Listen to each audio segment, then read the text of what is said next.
So take, Louise, you've got anything? Yeah, you better say something. Yeah, I I've held on. No, I was going to say what I find really interesting about it is the clinical method's fantastic. I mean, it's simple, it's straightforward with just a little bit of dedication and learning. Once you understand facial features, it really does produce results and makes choosing remedies much more straightforward. And so that was a real joy to discover that in our own clinics.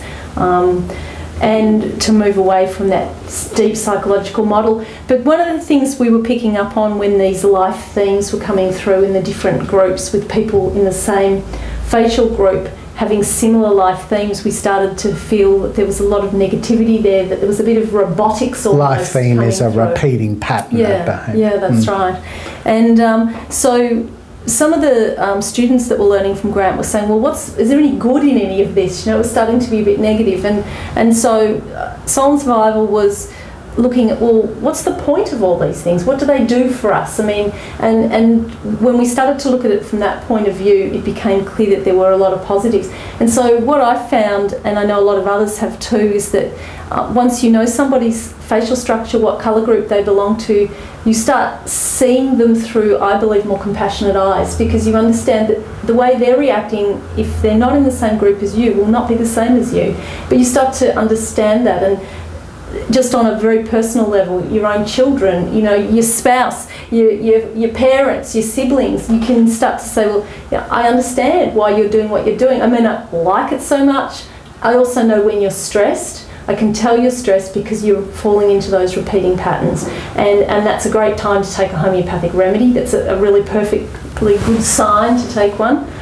So yeah, it's gone from this clinical model, which has been absolutely valued, but into a broader model where we really are understanding people's behaviour, and that really gives a lot of knowledge and compassion, I think.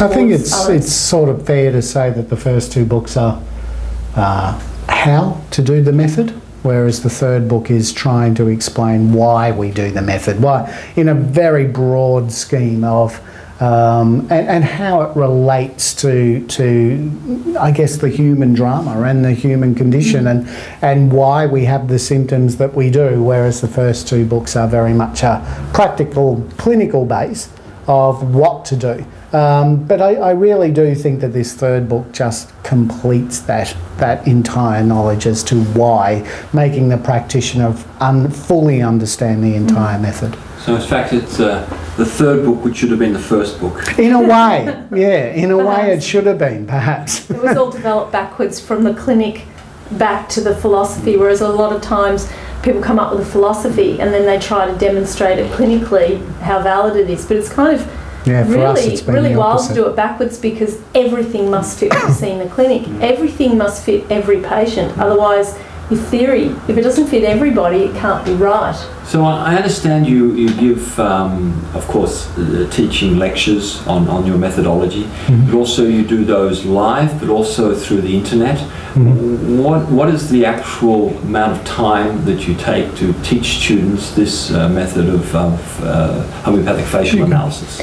Well, we designed the course because a lot of people wanted to understand how to apply the facial analysis more, but they were clearly seeing through the case demonstrations that Grant was giving that he didn't repertorise quite the same way perhaps as they did, or his case taking was a little different, because he developed very much like the face is an observable diagnostic. He uses the actions of people rather than the emotions to form mental rubrics. The events. The actions, the events, the circumstances, which is why it was called appearance and circumstance, that follow people. And so the course was developed to incorporate not only the facial analysis but those concepts as well.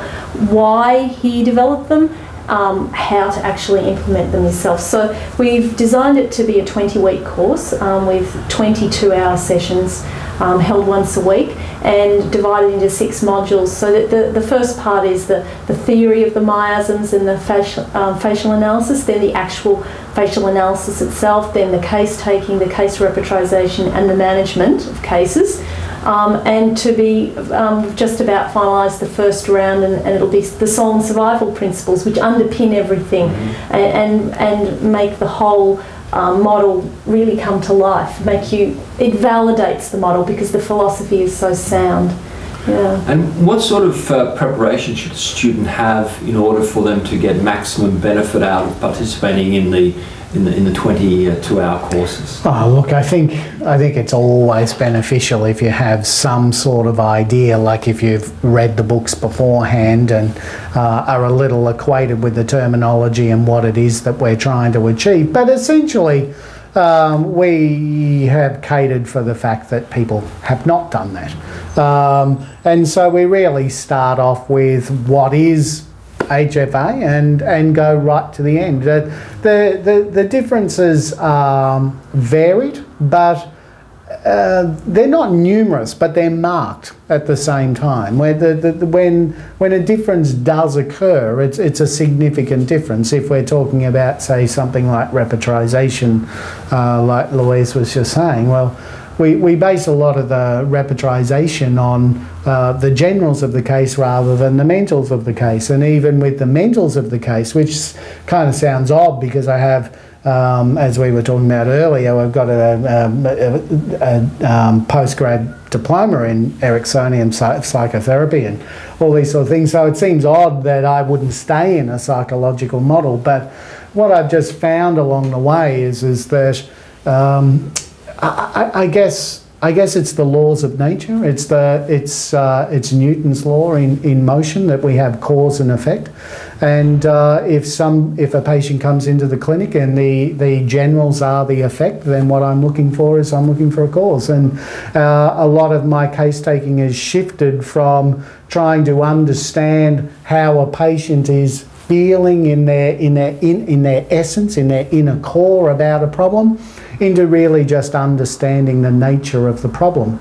And of course, once I made that shift, it made case taking a lot easier. And what it also did for me, I found, was that it made patients perhaps a little more compliable, in that they weren't so confused as to, I got recommended to come to you by my friend who you helped them out with their asthma, whereas in the past I'd be asking all of these in-depth psychological questions and they might be a bit confused as to why this is relevant to the asthma at all. Whereas now what I can find is one thing that I know is that regardless of whatever the chronic disease is, that the complaint is always worse when a patient is stressed or tired. And what that does do is that it shows that it's related to energy levels. And so what I'm looking for in a patient's biography is any drain or stress on their energy. And what you'll see that they may have migraines now, for example, and then if I ask for when was another time in your life where the migraines were present, they might turn around and say, well, look, when my first marriage broke up and I had really bad migraines then, I was very stressed. And so what we're trying to do is link the patterns of by events. If we can see events as the triggers, and then we've already got our response. Our response is the migraine. It might be worse left side, and a couple of other generals. But what we might see in there also is that either a death or a romantic breakup or overwork is the constant trigger to this, and so that constant trigger becomes virtually our mental in the case. So it's no longer as much emotional and touchy-feely as what it was, and really based, like I said, on this law of causality, of cause and effect, and we're trying to find that stress or that drain. But it makes a significant difference.